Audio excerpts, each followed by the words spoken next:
আসসালামু আলাইকুম ওয়া রাহমাতুল্লাহ। হেই গাইজ, আবারও আপনাদের নতুন একটি গল্প নিয়ে হাজির হলাম, আপনাদের প্রিয় ভূত মশাই। আজকে আমরা মেহেদির অভিযান বা জঙ্গলের রহস্যের বাড়ি পর্ব 3 নিয়ে আমাদের এই পর্বটি। তো চলুন বেশি বকবক না করে শুরু করা যাক।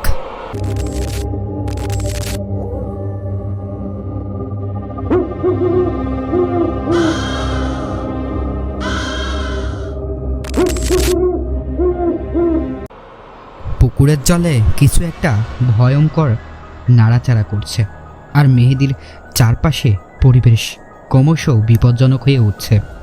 পায়ের নিচের মাটি কাঁপতে কাঁপতে মনে হচ্ছে যেন পুকুরের তলায় কোনো অদ্ভুত শক্তি সক্রিয় হয়ে উঠেছে। মেহেদি ভয়ে জমে যায়, কিন্তু তখনই তার মনে পড়ে রিনার কথা। সে যে কোনো মূল্যে রিনাকে মুক্ত করতে চায়। পুকুরের পানি ক্রমশ ঘোলা হয়ে উঠছে, আর মেহেদি বুঝতে পারে সময় ফুরিয়ে আসছে। ঠিক তখনই পুকুরের ঘোলাটে জলের মধ্য থেকে কিছু একটা আলো ঝলক দিয়ে ওঠে।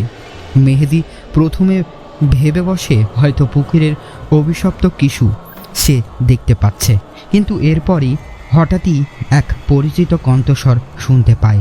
মেহেদি, তুমি কি ঠিক আছো? মেহেদি চমকে পেছনে তাকায়। তার স্ত্রী সালমা পুকুরের ধারে দাঁড়িয়ে আছে, তার মুখে উৎকণ্ঠার ছাপ। মেহেদি কিছুটা হালকা হয়ে ওঠে, কিন্তু তবু অবাক হয় সে যে সালমা কিভাবে এখানে এসেছে। সালমা, তুমি এখানে কিভাবে এলে? মেহেদি চিৎকার করে বলে। সালমা দ্রুত মেহেদির কাছে এগিয়ে আসে।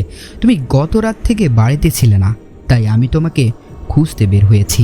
তোমার ফোনে জিপিএস ট্র্যাকার চালু ছিল, তাই তোমার অবস্থান খুঁজে পেয়েছি। এখানে বলে রাখা ভালো যে মেহেদি যখনই কোনো জায়গাতে জার্নি করতে যাবে তখন তার জিপিএস ট্র্যাকারটা অন করে রাখতে পারে, যাতে কোনো বিপদে পড়লে এইভাবেই সাহায্য পেতে পারে। আমি যখন এখানে এসে পৌঁছলাম তখনই দেখলাম তুমি এখানে পুকুরের মধ্যে। মেহেদি তো হতবাক হয়ে যায়। সে বুঝতে পারে না যে তার স্ত্রী তাকে বাঁচাতে এসেছে। তুমি এখানে এসো না সালমা, এটা খুব বিপজ্জনক, মেহেদি বলে। কিন্তু সালমা ইতিমধ্যেই পুকুরের ধারে বসে মেহেদির হাত ধরে টেনে তোলার চেষ্টা করছে। মেহেদি ধীরে ধীরে পুকুর থেকে উঠে আসে এবং তার হাত দিয়ে সালমার হাত শক্ত করে ধরে। তুমি না এলে আমি হয়তো বাঁচতাম না, মেহেদি কৃতজ্ঞতার সাথে বলে। সালমা মেহেদির চোখের দিকে তাকিয়ে বলে, আমি কখনোই তোমাকে একা ছেড়তে পারবো না। আমরা একে অপরের জন্য সব সময় আছি। তারা একে অপরকে জড়িয়ে ধরে, আর ঠিক তখনই পুকুরের ঘোলাটে জল আবার স্থির হয়ে যায়। মনে হয় যেন অভিশাপটি কোথায় হারিয়ে গেছে আর সব কিছু স্বাভাবিক হয়ে গেছে। মেহেদি পুকুরের জলে রিনার প্রতিফলন দেখতে পায়। রিনার মুখে এবার একটি শান্তির হাসি ফুটে উঠেছে। মেহেদি বুঝতে পারে তার এবং সালমার ভালোবাসার কারণে রিনার আত্মা মুক্তি পেয়েছে। রিনা ধীরে ধীরে হাওয়ায় মিলিয়ে যায়, আর পুকুরের পানি স্বচ্ছ হয়ে ওঠে। পাখিরা গান গাইতে শুরু করে, আর চারপাশে আলো ছড়িয়ে পড়ে। মনে হয় প্রকৃতিও যেন তাদের সঙ্গে সুখে মেছে গেছে। মেহেদি সালমার দিকে তাকিয়ে বলে, তুমি আমার জীবনের আলো সালমা। তুমি না এলে আমি আজ হয়তো এভাবে বাঁচাতে পারতাম না। সালমা হাসে। তুমি সবসময় আমার জন্য সাহসী ছিলে মেহেদি, আর এখন থেকে আমরা একসঙ্গে সব বিপদ পার করব।